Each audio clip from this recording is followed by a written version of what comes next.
اليهودية اللي غنت للنبي.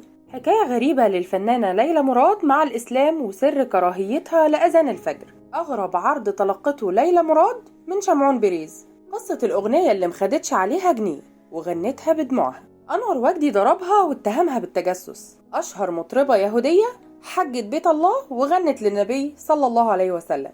حبها عبد الوهاب ودمرها أنور وجدي. اتهموها بالتجسس وحرموها من الغنى. الوجه الآخر لليلى مراد، اسمها الحقيقي ليليان زكي مراد مردخاي. اتولدت سنة 1917 في اسكندرية ومن أصول مغربية. كانت يهودية ومن عيلة فنية، أبوها كان ملحن ومطرب معروف جدا وكان دايما ياخدها معاه الحفلات، لكنها كانت لسه طفلة صغيرة. أول ما كبرت شوية وبدأ صوتها يبان، شافها محمد عبد الوهاب في حفلة وانبهر بصوتها وموهبتها، وقرر يدربها بنفسه ويقدمها هي وأخوها الفنان أبو دم خفيف منير مراد. أول قصة حب في حياة ليلى كانت لأستاذها عبد الوهاب، اللي حست ناحيته بمشاعر حب فراحت تصارحه لكنه صدها وقال لها إنها خلطت بين إعجابه بصوتها وحبها ليه. ومن هنا جت أول صدمة عاطفية في حياة ليلى مراد. لكن رغم كل حاجة فضلت تحبه طول عمرها، وقالت قبل وفاتها بشهور إنها هتفضل تحبه لآخر نفس لأنه كان سبب نجاحها ومعظم أغانيها كانت من ألحانه. أما عن أول جوازة فكانت من المنتج والممثل أنور وجدي، وده بعد ما مثلوا سوا في فيلم ليلى بنت الفقراء،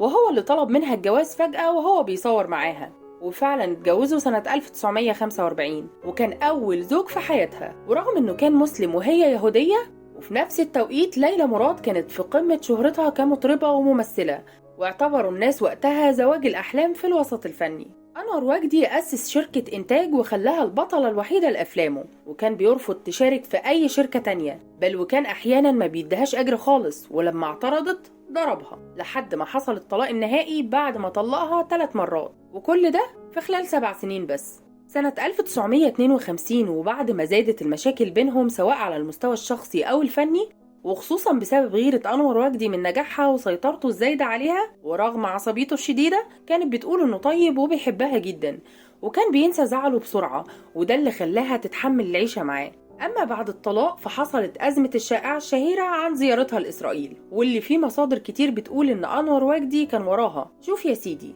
أنور ده مش سهل خالص، يعني عشان ينتقم منها طلع إشاعة إنها زارت إسرائيل وكمان اتبرعت ب50,000 جنيه للجيش، وبسبب الإشاعة دي اتمنعت أغانيها في بعض الدول العربية زي سوريا ولبنان، وتعرضت لهجوم شديد جدا وتشوهت سمعتها سنين طويلة. الحكومة المصرية نفسها وقتها حققت في الموضوع ونفت القصة تماما، وقالت إن ليلى مراد ما سافرتش إسرائيل أصلا، وإنها ما اتبرعتش بأي حاجة، وإن دي كلها مجرد إشاعات مغرضة. أما قصة إسلام ليلى مراد فدي من الحكايات اللي دايما بتثير فضول الناس، خاصة إنها كانت من أصول يهودية. فخلينا أقولك ليلى مراد أسلمت إزاي، لكن في الأول خلينا نعمل لايك وشير واشتركوا معايا في القناة عشان تسمعوا كل الحكايات الجديدة اللي بنقدمها لكم. شوف يا سيدي، بعد جوازها من أنور وجدي كانت منزعجة من صوت الأذان وطلبت تغير بيتها لأنه كان بيزعجها، بس في مرة صحيت على صوت مؤذن صوته كان حلو قوي ولمس قلبها، فصحت أنور بسرعة وقعدت تهز فيه وتقول له: صوت المؤذن النهاردة جميل جدا، أحلى من أي يوم، النهاردة صوته في ودني أحلى من صوت الكروان. وبعدها قررت تشهر إسلامها، فرد أنور عليها ببرود: قولي أشهد أن لا إله إلا الله وأن محمدا رسول الله، وكده تبقي أسلمتي، ونامي بقى يا ليلى، أنا طول النهار والليل تعبان. لكن ليلى ما نامتش وقعدت تفكر طول الليل، ولما طلع الصبح لبست هدومها وراحت مشيخة الأزهر وأعلنت إسلامها، وده كان يوم 7 رمضان سنة 1946. طلعت من الأزهر وذبحت الذبايح ووزعت اللحوم على الفقراء، وبعدها أقامت أول مائدة رحمن في شارع المدابغ. كمان اختار لها الشيخ محمود مكي اسمها اللي اشتهرت بيه وهو ليلى مراد بدل من ليلى زكي مردخاي، وكانت أغنيتها يا رايحين للنبي الغالي واحدة من أجمل وأشهر أغاني الحج في مصر.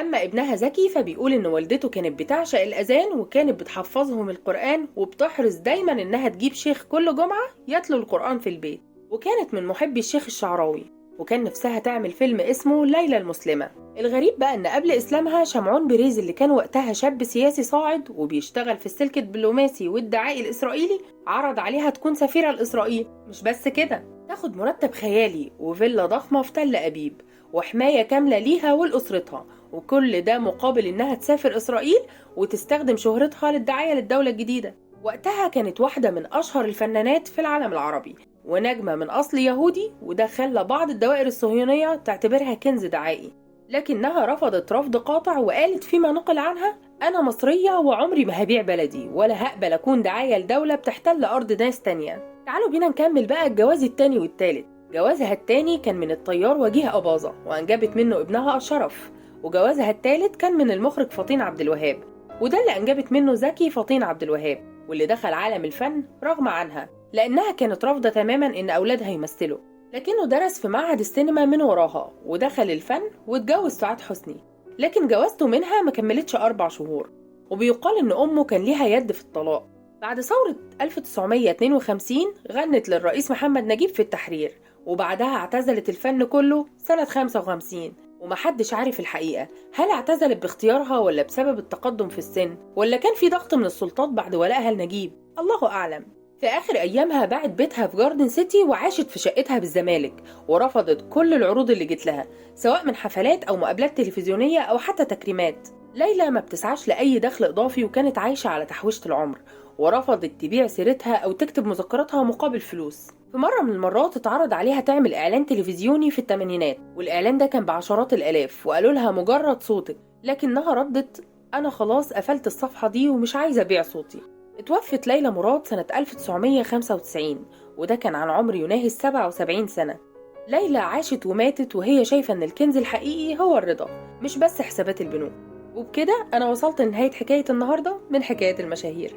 اتمنى تكون حكايتنا النهاردة عجبتكم، وزي ما عودتكم وعودتوني شاركوني بآرائكم في التعليقات، واشوفكم في حكاية جديدة. سلام.